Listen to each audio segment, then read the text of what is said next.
Si on le faisait, on lui donnait certains pouvoirs, peut-être que les choses changeraient. Parce que quand on envoie un dossier au niveau du tribunal, ça peut prendre 2 ans, ça peut prendre même 3 ans. Ça décourage le travail, c'est pourquoi parfois ils n'ont pas intérêt à rester en justice, puisque ça prend du temps et ne vous permettent pas de pouvoir donc suivre. Et c'est ça la difficulté. C'est pourquoi dans le nouveau code du travail, je crois qu'on est revenu largement aussi sur ce code-là. Le nouveau code du travail a bien apporté beaucoup de modifications et a donné beaucoup plus de pouvoir à l'inspecteur du travail. Il y a beaucoup d'initiatives que désormais l'inspecteur du travail peut bien faire et qu'il ne pouvait pas jusqu'ici. Et je pense que c'est pourquoi vivement que ce code-là soit adopté au plus vite, comme nous le souhaitons. Nous avons appris que, parce qu'il est actuellement au niveau de la Cour suprême, que le 12, la Cour suprême va délibérer, et donc nous pensons qu'après cette étape, il sera présenté en Conseil des ministres pour adoption, et certainement ça va atterrir ici. Donc nous osons espérer que peut-être d'ici la fin de l'année, on aura réglé tout ce problème-là. C'est ce que nous souhaitons. C'est ça qui rend un peu le travail, qui va faciliter le travail de l'inspecteur du travail.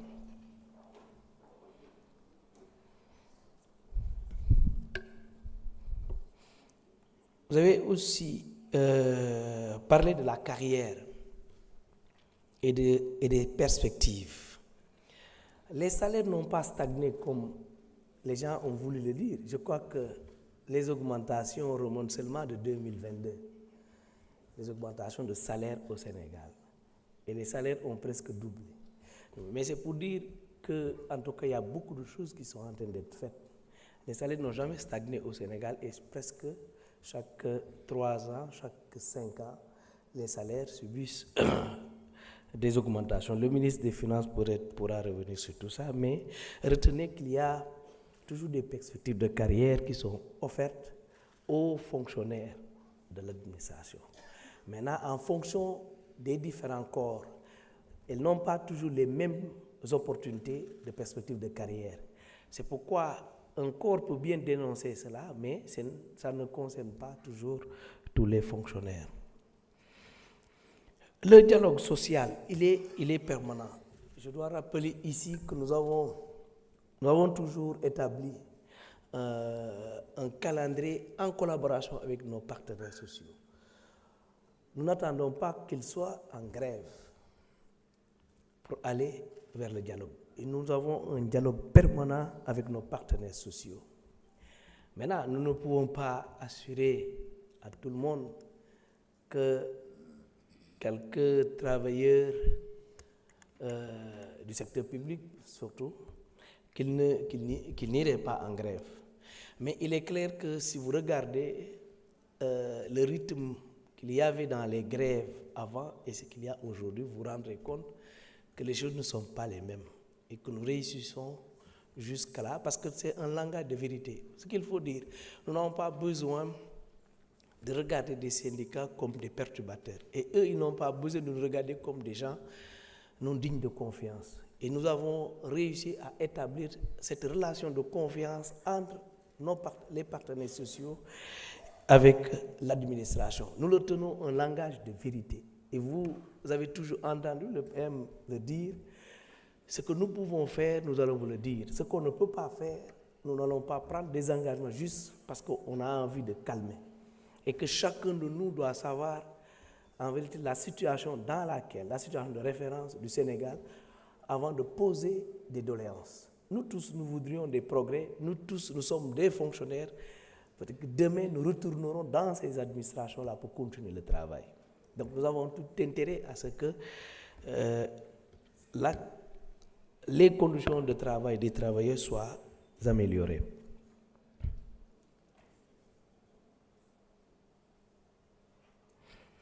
Pour l'indemnité de logement, je pense que le ministre des Finances vous répondra. Il a déjà dit l'autre jour en commission.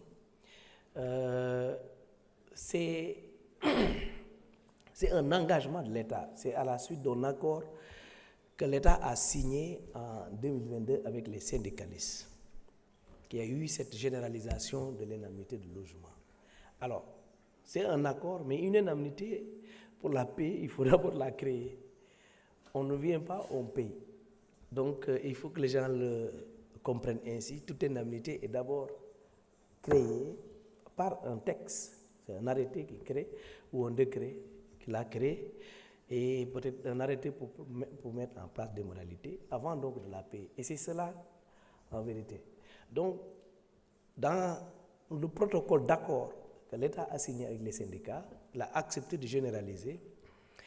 Mais dans la mise en œuvre, il faudrait d'abord prendre un texte. Et c'est ce texte-là que le ministère des Finances a piloté et a introduit dans le circuit normatif qui est en cours. Et ça, il faut comprendre que tous les textes suivent quand même un certain circuit avant d'être adoptés. Et c'est ça un peu qui retourne la question, mais je pense que ce sera un vieux souvenir bientôt.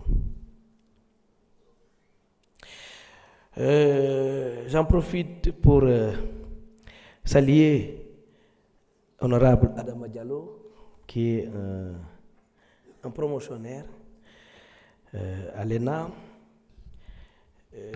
et lui rassurer que le dialogue reste pour nous une constante. Et nous allons toujours la poursuivre parce que c'est ça qu'on nous a confié. Et nous dialoguerons toujours pour le gouvernement.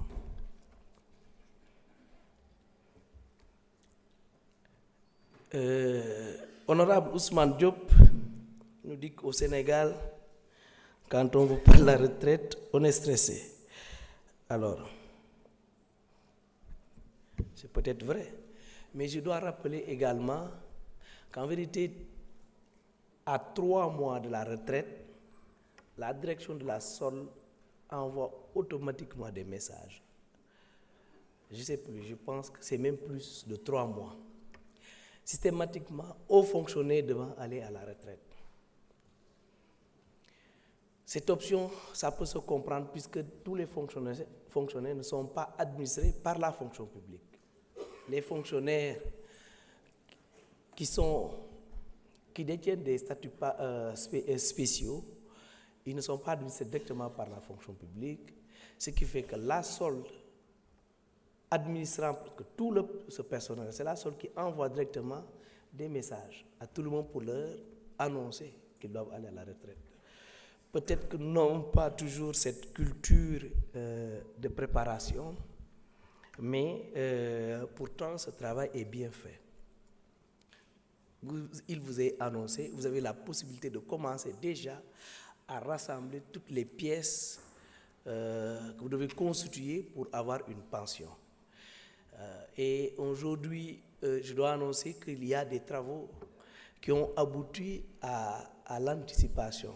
Vous partez à la retraite le mois suivant, vous avez votre pension. Je crois que c'est des progrès qu'il faut souligner et que c'est ça qui se passe actuellement. Vous partez à la retraite le mois suivant. Mais je parle là, fonction publique, les retraités donc du FNR.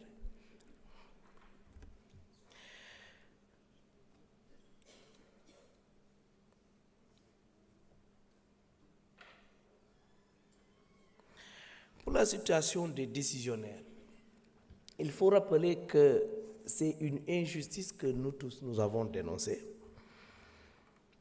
Parce que ce sont d'abord les décisionnaires, on les appelle ainsi parce que c'est une décision qui est prise pour eux, mais ce sont des agents non fonctionnaires. On aurait été dans un autre ministère, on parle d'agents non fonctionnaires, mais c'est parce que c'est de l'éducation, on les a appelés ainsi, c'est parti, parce que c'est une décision qui est prise en lieu et place d'un arrêté comme les autres fonctionnaires, ou un décret. Alors, la situation des décisionnaires, on l'a toujours critiqué parce qu'ils obtiennent les mêmes diplômes que leurs collègues fonctionnaires, ils exercent le même métier, ils sont aussi référencés dans les mêmes corps, sauf que ils ne bénéficient pas des mêmes modes donc, d'intégration. Pendant que le fonctionnaire il est intégré à la date d'obtention du diplôme, le décisionnaire, lui, c'est à la date de la signature de sa décision. Ce qui fait que ça crée un écart. Et donc, il peut expliquer d'ailleurs qu'il soit décisionnaire. Et dans aussi l'avancement, il ne bénéficie pas toujours des mêmes conditions d'avancement que son collègue fonctionnaire. Parce que justement, il est entré dans la fonction publique au-delà de 35 ans. Mais en dehors de ça, il est formé à la même école, avec le même diplôme, exerçant le même métier avec le même quantum horaire. Donc on a compris que c'était une injustice, il fallait corriger, et c'est ce qui a abouti à l'adoption des 2 textes au niveau en Conseil des ministres pour pouvoir régulariser. Désormais, les décisionnaires, les agents décisionnaires vont devoir être intégrés dans les mêmes conditions que les agents fonctionnaires et bénéficier d'un même traitement dans l'avancement. Donc c'est un peu ça, je crois que la question est même revenue, quelqu'un a posé ça pour demander les progrès, les avantages liés donc à la signature donc de ces 2 décrets-là. Et je dois dire que ça a été adopté. La suite, effectivement, c'est la signature. Je pense que dès qu'un texte est adopté, ce qui reste, c'est vraiment le moins difficile.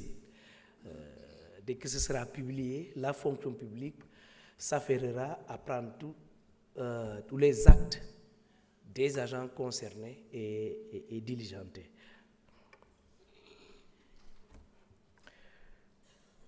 Pour la fonction publique locale, je ne sais pas si mon collègue en charge des collectivités territoriales n'est pas encore passé.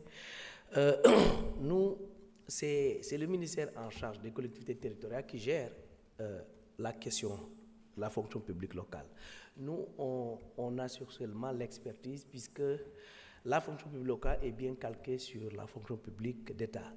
Donc, nous avons une cellule d'appui à la fonction publique locale et nous apportons notre expertise et dans l'accompagnement. Mais la prise d'acte et tout l'accompagnement qu'il y a à l'intérieur, il est bien fait par le ministère en charge des collectivités territoriales. Je pense qu'il pourra apporter beaucoup d'éléments sur cette fonction publique locale.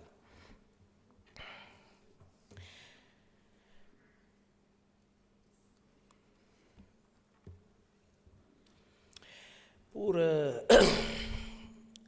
Honorable Awasek, vous avez parlé de l'application des textes. Effectivement, j'avais rappelé en commission que le Sénégal s'est doté de tous les textes, en vérité, quant à l'inclusion sociale. Mais à l'article 29 donc, de la loi d'orientation sociale, il est demandé un texte mettant en application, un texte d'application qui n'est pas encore adopté, mais qui est en cours, pour permettre réellement donc de pouvoir appliquer réellement ce que prévoit cette disposition de l'article 29 de la loi d'orientation, permettant donc de pouvoir recruter effectivement les 15%, réserver 15% donc de recrutement aux personnes portant un handicap. Donc c'est en cours et je pense que c'est déjà très très avancé et que ce sera pris. Mais dans tous les cas, pour ce qui est de la fonction publique, pas pour le secteur privé, et donc il est déjà, parce que nous effectuons un recrutement sur la base d'une plateforme qui nous permet donc de pouvoir renseigner tout cela. Donc, ce n'est pas seulement le dossier physique qui est demandé, mais il y a des rubriques qui sont, en tout cas, qui sont paramétrées et qui permettent aux personnes portant des handicaps de pouvoir donc préciser l'handicap qu'ils portent. Et ça, tout cela est pris en compte au moment donc des recrutements.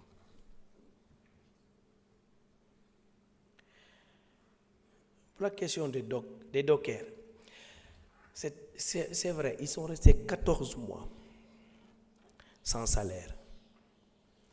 14 mois, cela est due à beaucoup de problèmes, des dettes, des cotisations sociales non payées, à beaucoup de choses. Mais il y a des bureaux de recrutement qui sont en train de travailler sur la question. L'inspection du travail également est allée là-bas pour les rencontrer et il y a des avancées. On m'a soufflé qu'il y a vraiment des avancées sur la question et que ça sera résolu très bientôt.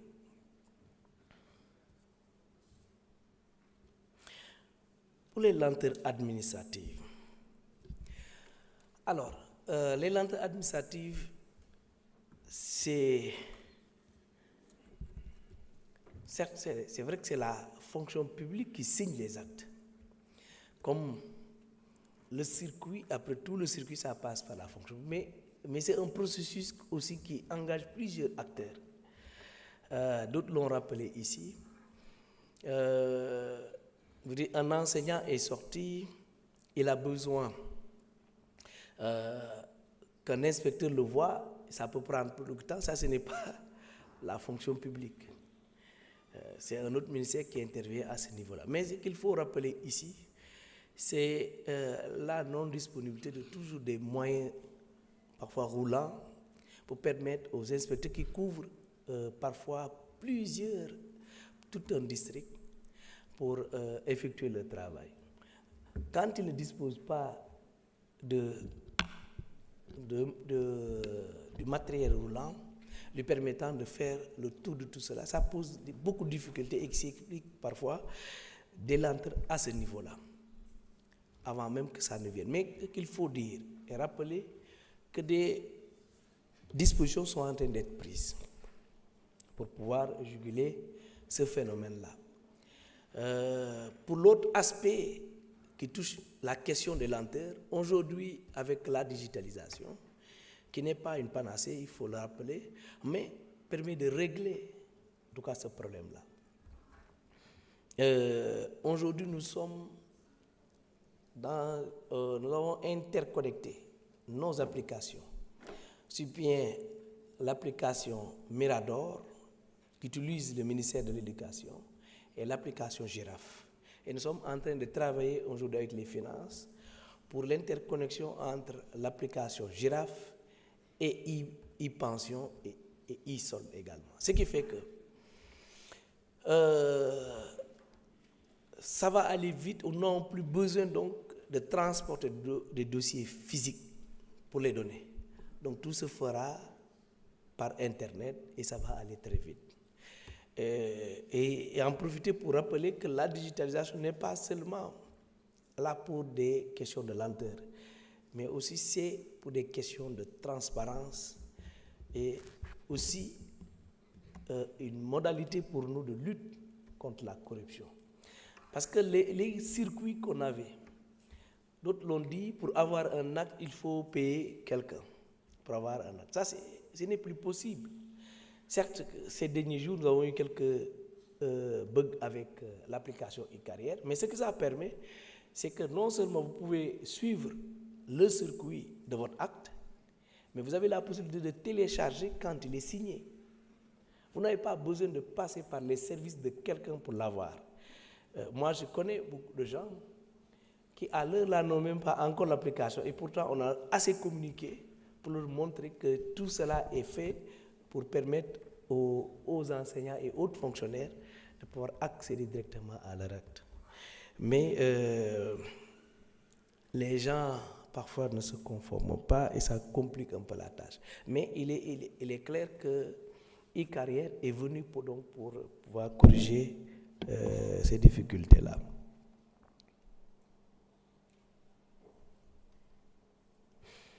Alors, pour le recrutement des médecins, une question des médecins et autres paramédicaux. Alors, ce n'est pas un problème qui se pose seulement pour les médecins. Vous allez dans n'importe quel ministère, ils vous diront la même chose. Mais il faut rappeler ici qu'en dehors des recrutements que nous avons cités l'autre jour, notamment dans le secteur de l'éducation et de la formation, parce que là, il y avait un manque criard d'enseignants, il fallait le faire. Mais ce nouveau régime n'a pas encore effectué de recrutement dans aucun autre secteur. Pourquoi? Il faut rappeler, comme on aurait pu faire, comme tout le monde, et ce que les gens faisaient. On arrive au pouvoir, on en profite pour recruter les militants, sans tenir compte des besoins et des profils dont a besoin l'administration. On aurait pu le faire, parce que je sais que le PASTEF reste un parti très soutenu par la jeunesse, qui n'est pas encore, et beaucoup parmi eux n'ont pas encore de travail. On aurait pu dire on le fait tout de suite, mais on ne peut pas être dans la doctrine du djub-djubal et se permettre certaines choses. Et il faut rappeler que cette doctrine, nous devons être les premiers à en être victimes. Avant, un ministre de la fonction publique, dans son village, personne ne traîne, tout le monde est recruté. C'est des choses qui ne peuvent plus exister et ça ne marche pas. Il faut d'abord que nous sachions tout ce qu'il y a dans la fonction publique. Les gens ont parlé des emplois fictifs. Mais nan ngay xamé ni qu'il y a des emplois fictifs té yow défo ben audit.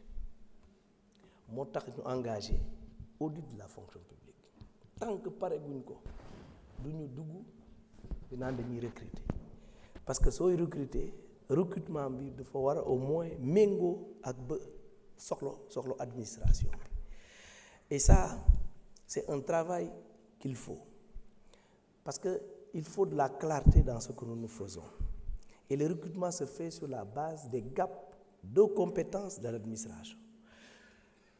Chaque secteur, nga xam lii laa ci soxlo avant ngay recruter, mais doo toog sans aucun examen ni rien, aucun audit interne, et vous décrétez un recrutement. Ça veut dire que vous recrutez pour recruter. C'est ce qui explique da ngay gis ay corps yoo xamante ni mais doo soxlo sa nit ñooñu gis nañ ko ci ay chauffeurs gis nañ ko ci yeneen secteur yoo xamante ni vous trouvez un nombre pléthorique am na ku fi wax léegi des jurys conseils mais vous savez c'est un manque à gagner de l'État que yow ngay fay nit ki ba pare yow doo ko utiliser c'est un manque à gagner de l'État.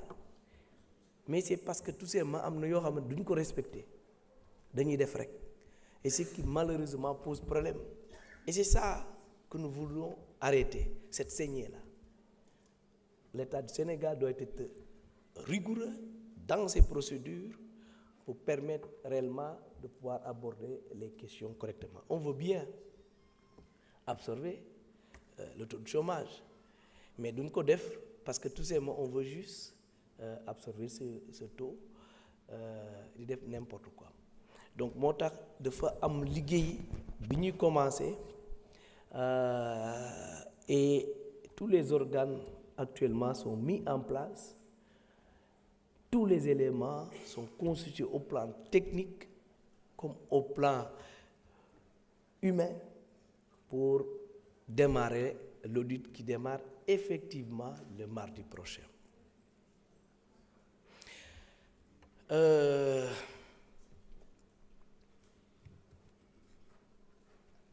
L'audit dafay ñëw aussi régler deux problèmes. Au-delà des emplois fictifs ñiy toog seen kër te demuñu liggéey am na ñoom gaañu nañu am na ñoom voyagé nañu sax. Audit au moins va nous permettre de maîtriser d'abord les effectifs, mais daf ñuy permettre ñu maîtriser la masse salariale. Ministre des Finances, je crois que liggéey ngeen ak moom ci la masse salariale qui est très très énorme. Mais boo xoolee aussi maintenant les résultats que nous produisons tous les jours les administrations est-ce que loolu méngoo na donc ñun dafa am liggéey boo xam ne war nañ ko mën a def de sorte que notre administration puisse être très efficace. On voudrait bien payer même 2 milliards en termes de salaire, mais au moins en termes de résultats aussi ñu mën ko di produire de sorte que le Sénégal yi yëg le travail donc de l'administration. moo tax c'est les deux éléments. La maîtrise des effectifs avec la mise en place d'un système intégré des ressources humaines. Dafay xaw a bizarre nga ne Sénégal à l'heure depuis l'indépendance ba tey jii amuñu woon un système même de gestion des ressources humaines. Ce qui fait que ministre de la fonction publique boo ko posé question parfois si yeneen question du la mën tontu sax parce qu'on n'a aucune maîtrise donc de cette masse salariale, de ces effectifs. Et c'est pas possible. Un État sérieux ne peut pas fonctionner comme ça. Et voilà malheureusement ce qui s'est passé avec les régimes qui se sont succédés, où on ne cherchait même pas à maîtriser. On se lève, on recrute. Boo amul mbokk au niveau de la fonction publique mënoo accéder à cette fonction publique. C'est pas possible. Donc sur la question donc des recrutements dama bëgg au moins ngeen may ñu eggali liggéey bi ñu tàmbali. Quand on aura fini ce travail-là, on ira vers des recrutements. Mais on sait très bien les problèmes que vivent toutes les entreprises publiques, hôpitaux yi la, écoles yi la et ainsi de suite. Dinañ ci taxaw bu baax a baax. Disparité dans le traitement salarial avec. Vous avez 15 minutes, monsieur le ministre. Ça passe vite. Alors, je crois que parfois, nous posons mal les problèmes, moo tax du ñu am solution wala duñ gis avec les bonnes réponses. Disparité quand boo waxee disparité salariale am na entre les fonctionnaires lan nga bëgg a wax foofu il faut que nit ñi xam ni le solde indiciaire est le même pour tous les fonctionnaires. Quand vous êtes de la même hiérarchie, vous avez le même point indiciaire. Kenn mënul ne fonctionnaire de la hiérarchie A bi ak kii seen salaire dafa wuute xam nga différence bu muy amee c'est dans le régime indemnitaire. Mais les fonctionnaires ils ont le même salaire quand vous êtes de la même hiérarchie. Alors indemnité yi c'est en fonction ki nekk santé n'a pas toujours les mêmes indemnités ak ki nekk secteur de l'éducation. Tey damay rappeler ici parfois je crois que suñu mbokk enseignant man je suis enseignant dañuy naan toujours que ñoom ils sont les parents pauvres. Non, c'est pas toujours le cas parce que dañuy xool ñoo xamante ni am nañu peut-être ay fonkam parce que ñoom la ñuy tudd tout le temps. C'est pas loolu bokkul seen fépp, c'est pas un élément constitutif du salaire. Donc bu ñuy xool des indemnités yoo xamante ne ils ne sont pas payés au titre de di ko jël di ko dugal ci débat boo xamante ne bokku ci. En termes de salaire, je rappelle encore qu'il n'y a pas de disparité puisque si vous avez le même solde indiciaire, vous êtes en tout cas de la même hiérarchie, vous avez le même solde indiciaire et vous avez le même salaire. Indemnité yi nag mën nañ différencier tuuti. Maintenant, les autres avantages extra-budgétaires qui ne sont pas payés même par le budget, loolu beneen débat la et suñ ci bëggoon a dugg xuus nit ñi dinañ comprendre pourquoi yooyu di am parfois. Mais bon, bëgguma dugg ci débat boobu, peut-être dinaa bàyyil question boobu ministre des Finances.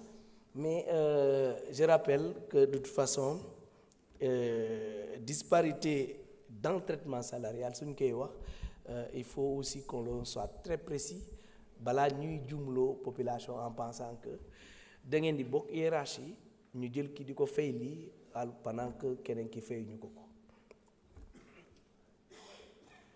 Les maîtres d'enseignement technique ils sont de la hiérarchie A.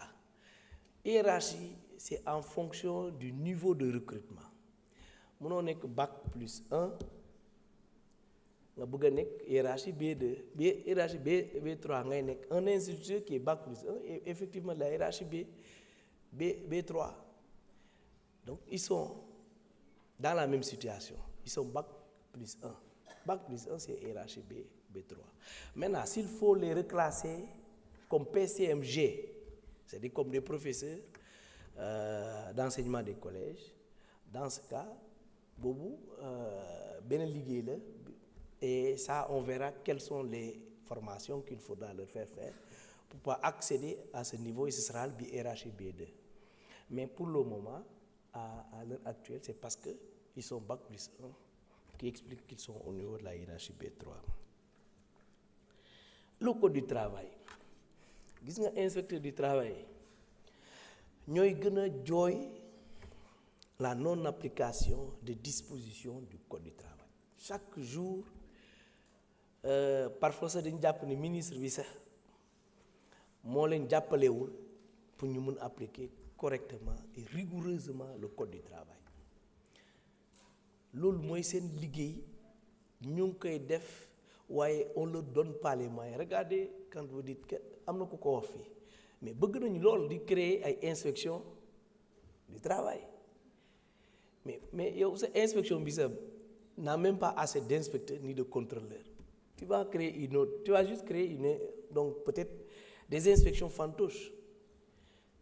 Ce qu'il faut, certes, nous, li nga wax am na bëgg soxla nañ ko di créer ay inspections waaye nag il faut ñu am une politique boo xam ne dina permettre de maintenir les gens aussi mun leen la ne par force da ngeen di toog s'ils ont des perspectives de carrière am na ko am dina nekk fonctionnaire fii dem dans les institutions internationales kii di dem fii munoo leen et l'administration a créé des passerelles mun naa jël disponibilité mun naa am mise en position de stage mun naa nekk en détachement c'est des modalités qui sont bien prévues par les textes il y a rien d'illégal et si en termes de carrière nit ki gis na ni il a un avantage à faire valoir ses compétences ailleurs mais day dem mais l'autre inspecteur du Trésor ou des impôts moom kitewul dem feneen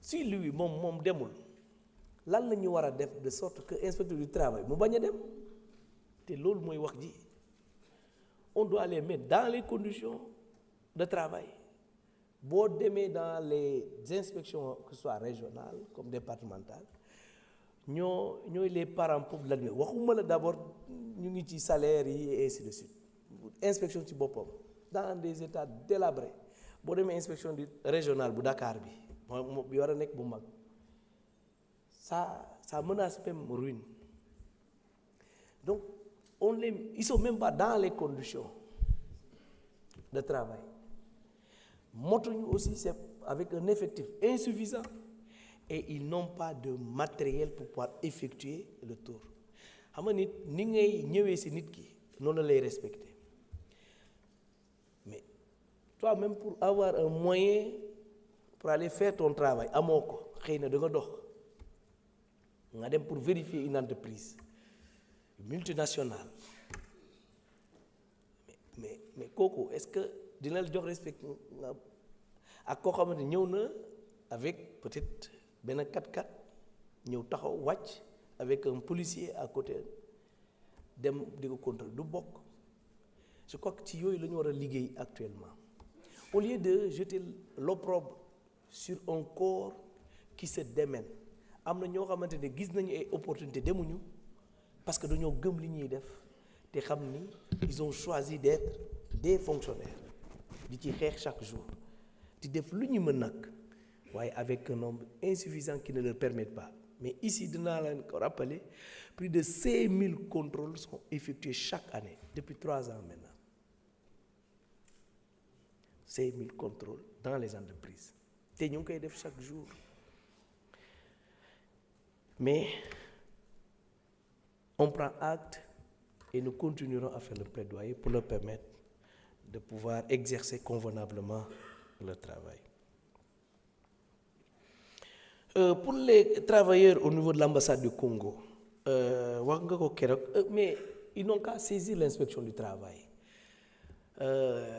Si l'inspection n'est pas saisie,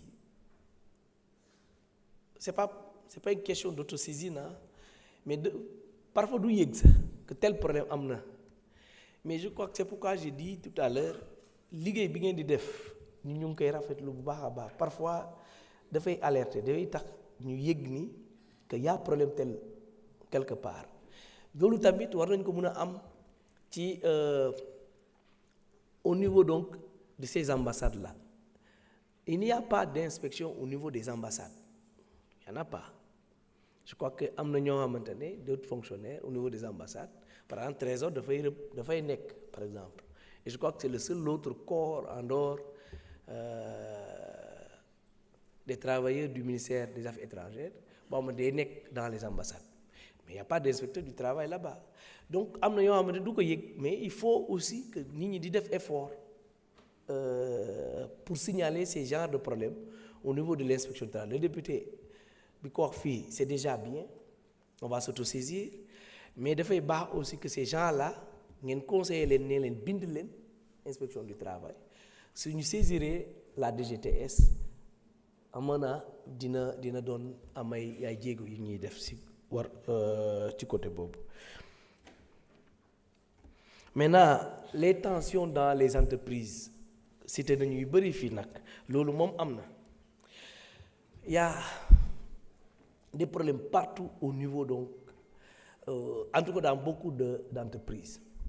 Mais loolu aussi gouvernement mu ngi ci liggéey. Ce qu'il faut savoir c'est que du inspection du travail mooy signer des contrats de travail du moom mooy indi des investisseurs et ainsi de suite du moom moo lay ubbi entreprise mais dafa am liggéey bi mu war a def quand une entreprise est mise en place waaye dafay baax parfois et le ministre du tourisme keroog waxoon na ko fii pendant les questions d'actualité il y a ces contrats yoo xamante ni du ñu may inspecteur du travail mu mun def liggéeyam correctement parce que c'est des contrats yoo xamante ni dafay pratiquement nekk en défaveur des travailleurs et en défaveur parfois des employés donc moo tax dafay xaw a métti parfois pour l'inspecteur du travail pour mu def liggéeyam correctement léegi ñun dañuy nekk di xool nu ñuy def en sorte que balaa ñuy signer benn contrat par exemple je donne l'exemple du port de Ndayane xam nga du ministère du travail mooy conduire ces travaux là du mooy signer mooy lancer les marchés du mooy jël ki fay nekk mais li fay nekk yépp que ce soit DP World ou li ngeen di wax ni les sociétés intermédiaires yi nekk délégataires ah mais la législation du travail mais amul benn bi ñu ci respecté du ci déclaration du ci contrat yi du ci bulletin de salaire dara mais l'inspecteur du travail tombe sur des trucs comme ça il établit son PV il rend compte et on suit l'affaire mais du ñun ñoo ko war a càmbar après di dem tribunal malgré je dois rappeler ici toutes les inspections du travail dañuy def des lettres de relance de mise en demeure def lu ne mais les entreprises s'entêtent c'est pourquoi parfois dafay nécessiter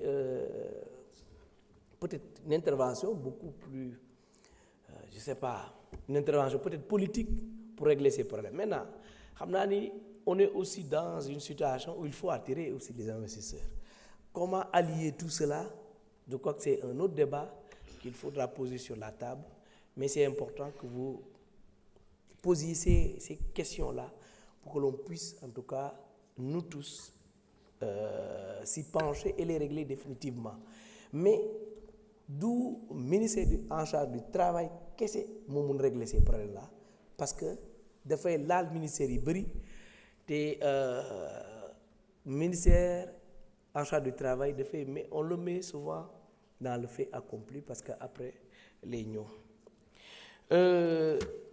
di rafetlu nag les certaines interventions parce que am na yu bëri yoo xamante ne ay contributions la ay contributions yi am solo je crois que je suis avec tous mes collaborateurs on est en train de noter lépp loo xamante ni ça peut améliorer le quotidien des travailleurs l'amélioration des conditions de travail et surtout la qualité du service public ñu ngi ci liggéey fexe nañu ba on a mis en place une stratégie nationale de transformation de notre administration que le Premier ministre a lancé au mois d'août dernier ñu ngi ci liggéey parce que il faut que ñu réformer suñu administration réformer ko ba de sorte que ñu mun koo mettre sur les standards internationaux loolu lan lay laaj moo tax am na question je crois que am na ku ko posé woon sànq neen les indicateurs qui nous permettent donc de voir est-ce que cette administration est bien modernisée. Alors il y a 3 instruments. Nous avons d'abord élaboré une charte qualité et c'est une première au Sénégal que l'administration du Sénégal dispose d'une charte qualité. Charte qualité boobu mooy poser tous les jalons mooy wax pour qu'on dise que administration bi c'est une administration qualitative lii ak lii nga war a def et que dans les process xamante les lenteurs yi ngeen di tudd fii yépp yii dina jeex parce que on va devoir enfermer l'administration dans des délais avec la charte qualité parce que ñu ngi jëm vers la certification de nos administrations, la certification de nos process et nos procédures. Alors on s'inscrit vraiment dans l'approche processus pour permettre que yow bu ñu la confier bu dee courrier la sax nga xam vous avez 2 jours pour le traiter boo ko traité wu lay avancer moom mooy avancer boppam sax de sorte que les problèmes qu'il y en aura demain yow yaa koy assumer mais on ne permettra plus nga yor dossier di def ak moom des mois c'est dommage. Merci beaucoup, monsieur le ministre. Votre temps est épuisé. Merci beaucoup. Monsieur le ministre des Finances et du Budget, vous avez la parole pour 15 minutes.